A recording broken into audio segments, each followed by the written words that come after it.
પાટણમાં દિવ્યાંગો માટે સેવા યજ્ઞ કૃષ્ણા ગ્રુપ અને રત્નનિધિ ટ્રસ્ટ દ્વારા સૌથી વધુ દિવ્યાંગોને નિઃશુલ્ક સાધન સહાય માનવ સેવા એ જ પ્રભુ સેવા ના સૂત્રને સાર્થક કરતા પાટણના ગોપાલક શૈક્ષણિક સંકુલ ખાતે આજે દિવ્યાંગો માટે ભવ્ય નિઃશુલ્ક સાધન સહાય કેમ્પનું આયોજન કરવામાં આવ્યું હતું.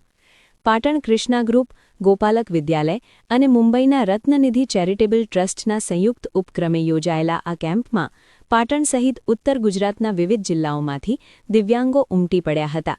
આ કેમ્પનો મુખ્ય ઉદ્દેશ્ય દિવ્યાંગ વ્યક્તિઓને અન્ય પર નિર્ભર રહેવાને બદલે સ્વાવલંબી બનાવવાનો છે. જરૂરિયાતમંદોને કેલિપર્સ આપવામાં આવ્યા હતા. અકસ્માત કે અન્ય કારણોસર પગ ગુમાવનાર વ્યક્તિઓ માટે આધુનિક જયપુર ફૂટ અને રત્નનિધિ લેગ બેસાડવાની પ્રક્રિયા હાથ ધરાઈ હતી.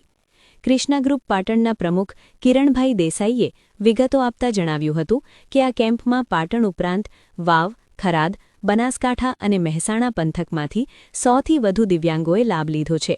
આજે તમામ લાભાર્થીઓના હાથ પગના માપ લેવાની કામગીરી પૂર્ણ કરવામાં આવી છે.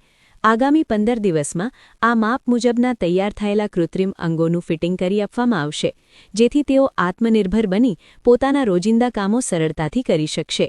આ કેમ્પને સફળ બનાવવા માટે કૃષ્ણા ગ્રુપના ઉત્સાહી યુવાનો, ગોપાલક વિદ્યા સંકુલ છાત્રાલયનો સ્ટાફ અને મુંબઈ રત્નનિધિ ચેરિટેબલ ટ્રસ્ટના પ્રતિનિધિઓએ ભારે જહેમત ઉઠાવી હતી. આયોજકોની આ પહેલને દિવ્યાંગ પરિવારોએ અંતરપૂર્વક બિરદાવી હતી. રત્નનિધિ ટ્રસ્ટ દ્વારા અને કૃષ્ણા પાટણ ગોપાલકના સહયોગથી આજરોજ પાટણ ખાતે કેલિપર્સ અને કૃત્રિમ પગનું કેમ્પનું આયોજન કરવામાં આવ્યું છે, જેમાં 97 પર રજીસ્ટ્રેશન થયા પણ બીજા બી અન્ય 10થી 15 એવા લોકો છે કે જે રજીસ્ટ્રેશન વગર આવ્યા છે અને 100 ઉપર વ્યક્તિઓને આ કેમ્પનો લાભ મળશે. આજે મુંબઈથી ડોક્ટરની ટીમ બધું માપ લેવા આવી છે અને 10થી 15 દિવસમાં બધા લોકોને બોલાવી જેનું માપ લીધું છે એમને કૃત્રિમ પગનું બધું વિતરણ